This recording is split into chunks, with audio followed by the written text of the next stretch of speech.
The most terrifying cults ever. Let's go. And finally, after several minutes, this 40-year-old woman says she has turned into a 35,000-year-old man. Oh my days. The thing with these cult members and this cult thing is the way people usually get so brainwashed to a point where they believe. Like, how can this 35-year-old woman turn herself or say to me that, hey, from today henceforth, I'm a 35,000-year-old woman? Make it make sense. How is that even possible? And then you find the members believing it. I wonder how it works, man. I wonder. Because even if it's about religion, I don't think you'll be so dumb to that point where just religion carries you and your logic is left behind. You get me? But I believe maybe it's brainwashing or something. Let's see. There he met, listen to me closely now, there he met some extraterrestrials in their spaceship. Is this a cult? Definitely not. And you know the funny thing is, the cult members and the cult leaders, when you ask them if is this a cult, they will usually say, no, it's not a cult. You get me? Talk to your kids about drugs and alcohol, but you never think to coach your kids on the cult. My friends, cults are not a thing of the past. They are part of the present. Some of the worst cults have evolved with the times. They still recruit followers, silence doubters, and continue their creepy rituals. In this video, we'll explore terrifying cults still operating today. We'll begin with the strange ones and save the worst for last. So as you guys can probably hear right now, I'm Visual Venture pretty sick, but with the sick animations. the show must go on. I would hate to miss a weekly upload for you guys, so it'd mean the world if you subscribe to keep us growing. Yeah, guys, subscribe, man. Trying to reach 1,000 subscribers by the end of this year, so yeah. Visual Venture, and you are awesome. The Raelian Movement. The Raelian Movement is a global cult. It has 130,000 members across 120 countries. And every member believes the same thing, that aliens created all life on Earth. But that's only part of the story. Their main goal is to build... Bro, when I was a small kid, I used to believe in these things. I think they still exist, though. Like, Area 51 and stuff like that. I used to. I even used to watch these videos where you'll see conspiracy theorists just showing an object flying and they'll say that's a UFO, and then you'll see videos of actual aliens coming out of those UFOs, going to a farm, then going fast to the UFO and then flying. And you might, at that time I was like, yeah, that's an alien. But now I'm like, maybe that's a costume or something. an embassy to welcome those aliens back to Earth. It sounds strange, but they believe all this because of something that happened 50 years ago. The cult started with a man named Claude Vorilhon. He had a long list of failures. Claude tried to make it as a musician and failed. Then he tried to become a race car driver and failed again, but his life changed on December 13th, 1973. That day, Claude allegedly saw an alien in a park in France. There he met. Listen to me closely now. There he Oh my god, this cult members are just crazy. But anyway, let's go. met some extraterrestrials In in their spaceships. According to him, a flying saucer landed in the field. A small alien stepped out. It looked human, but it had green skin and a goatee beard. But the real shock wasn't how the alien I had a goatee beard, like looked. It was what it said. The alien told Claude that it was one of the Elohim. They were a race of advanced beings who lived on a perfect planet where the most intelligent are in charge. let me guess. Now using that information, he started his own charge, his people, telling them that they will go to that nation where everything's just perfect. And they all got carried away. Very easily. They mastered genetic modification. They lived 10 times longer than humans. An alien claimed they created humans. And in these laboratories, thanks to DNA and genetic combination, they created all life on Earth. These people sometimes are very dumb, yeah? Like, what do you think his IQ is? Or the thought process behind everything that he's thinking right now?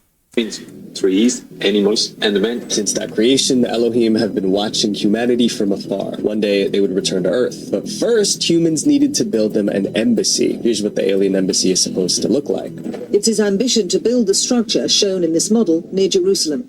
Its purpose? To welcome the alien race. When the embassy is complete, the Elohim would come back to reveal their scientific knowledge to humanity. But how did Claude fit into their plans? The alien made Claude Elohim's prophet on Earth. He was ordered to spread their message and build their embassy. The alien even gave him a new name, Rael. When Claude returned home, he started telling everyone about the aliens. Interestingly, they listened. He also held conferences about his experience. His first conference attracted 2,000 people. Most of these people were obsessed with UFOs and wanted to know more about the Elohim, and a few of these people actually believed every word. In 1976, Claude, now called Rael, founded the Raelian movement. He traveled the world recruiting members. By 1995, the movement had about 40,000 members across 85 countries. Every member was required to donate 10% of their income. The money You see?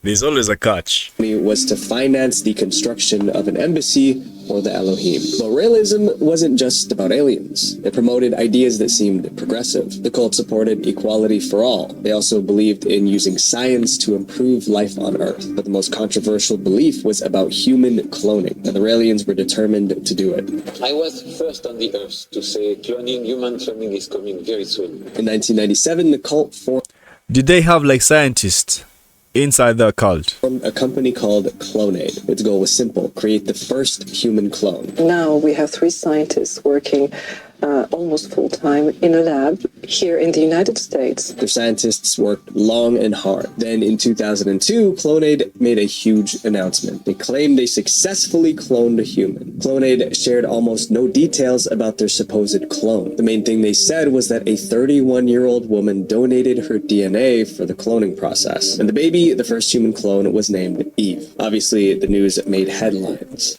Man, I'm calling bullshit on this. The reaction wasn't all positive. Many hated the idea of human clones. There's so many disastrous things that can come about from somebody doing this with a bad motive. People demanded proof. But Clonade was very secretive. They refused to say where the clone baby was born, identify her parents, or even provide a picture. Still, the Raelians celebrated. To them, their scientists did exactly what the Elohim did: create human life in a laboratory. Over the next few years, Clonade claimed to have created dozens more human clones. But again, they provided no evidence. Despite the controversy, the Raelian movement kept expanding. Yeah, and you know it's fake when you can't even provide the evidence to whatever you're saying. If you can't back what your statement is saying, it's fake. It's fake. Today it has a surprising 130,000 followers Damn. worldwide. They're still working on building that alien embassy. Claude, aka Rael, is still their leader. He claims he has visited the Elohim's planet in outer space. And there, Jesus, Moses, And people still believe him. If you went there, why didn't you carry 2 or 3 members to come and testify also? You get me?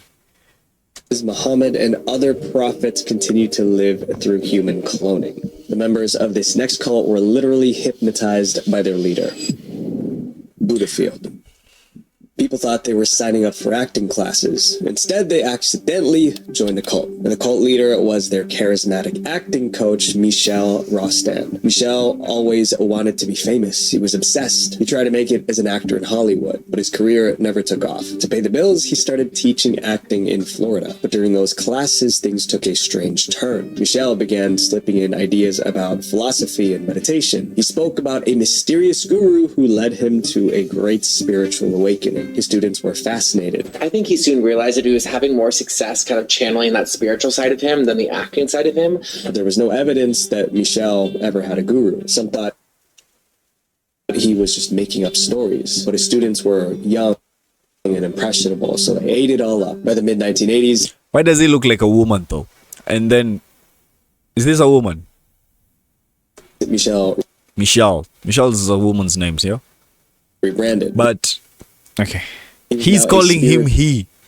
So I'm trying to understand what's happening. Guru with superpowers. He was Michelle, a self-proclaimed enlightened being who claimed to transmit divine energy. His acting students became his disciples. Together, they formed a new movement. They called their group Buddhafield. Not long after starting the cult, Michelle moved back to West Hollywood. His followers went with him. They rented homes near each other and lived like one big family. We were together 24/7. We lived together. We ate together, played together. Everybody that I knew was in the Buddhafield. Everyone contributed money to support the group. Everyone except for Michelle and his inner circle. They didn't work. They didn't have jobs. It was the lower level.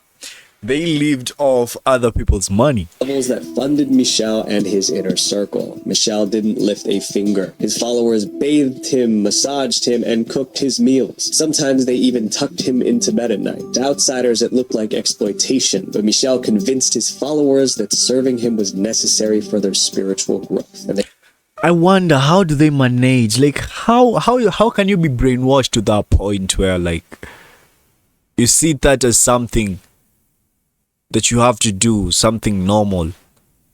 In a way, I honestly believed don't know. him because he was hypnotizing them. Every weekend, Michelle held private cleansing sessions with each follower. Each cost $50. Followers said they felt lighter afterward. Some even claimed they were healed. They thought it was because Michelle had divine powers. But the truth was far more scientific. Michelle was actually a licensed hypnotherapist, but he hid that fact from everyone. He wasn't performing miracles during these sessions. He was hypnotizing his followers. But he used... Is that even possible? How do you hypnotize someone? For another darker purpose. He made them drop all defenses and confess their most private thoughts. I divulged every secret, every thought, every fear. Michelle used those secrets to control them. He dictated who they could love, who they could trust, and who they had to cut off. Romantic relationships were forbidden. Friendships outside the cult were banned. Leaving Buddhafield was considered a betrayal. This guy looks weird. Soon, their world became small. The only place that felt safe was inside the cult. In 1993, the FBI raided a compound of a different cult in Waco, Texas. During the clash with law enforcement, dozens lost their lives. Cult members who resisted were arrested. Michelle was terrified when he heard the news. He believed the government would target Buddhafield next. Why is every video of him just him staring at him, like staring the camera like that? Why is he, every video I've seen, he's not even smiling, he's not even doing anything else, he's just looking at the camera like this. Paranoia took over. He ordered his followers to hide their lives from their families. He planted spies to monitor anyone who tried to leave. He even broke into former members' homes to destroy evidence. Then, at the height of his fear, his secret came out. For nearly 20 years, Michelle's followers believed he was divine. That illusion... 20 years. 20 years you guys have been... Damn. Shattered in 2006. A former follower found out about Michelle's hypnotherapy license. Then they sent an email to Buddhafield members. The message exposed everything. The supernatural experiences were actually hypnosis. Michelle's powers were a lie. The email split the cult in half. Some refused to accept it. Others finally saw the manipulation. Many left. A few remained loyal. After the scandal, Michelle wanted a fresh start, so he moved to Hawaii with his most loyal followers. He still runs Buddhafield in Hawaii today. His next cult believes in lizard people. Ramtha. I would have been among these people. I would be among these people. I used to believe these things were real, actually. If you've seen this episode on Rick and Morty, apart from Rick and Morty, it's also on Inside Job. Is it Inside Job? I think so. Is it? Yeah, I think so. School of Enlightenment. This cult became famous for one bizarre reason. Its founder claimed she was channeling the spirit of a 35,000-year-old warrior. That ancient warrior was called Ramtha, and the woman channeling him was Judy Zebra Knight. Knight said the spirit first contacted her in 1977. She was at home in Washington when a glowing figure appeared. I thought I was seeing things because I had tears in my eyes, and I wiped the tears away, and here stood this entity at 2:30 in the afternoon in my kitchen. That glowing figure introduced himself as Ramtha, the Enlightened One. He said he possessed ancient... Hey, no way. My camera just went off.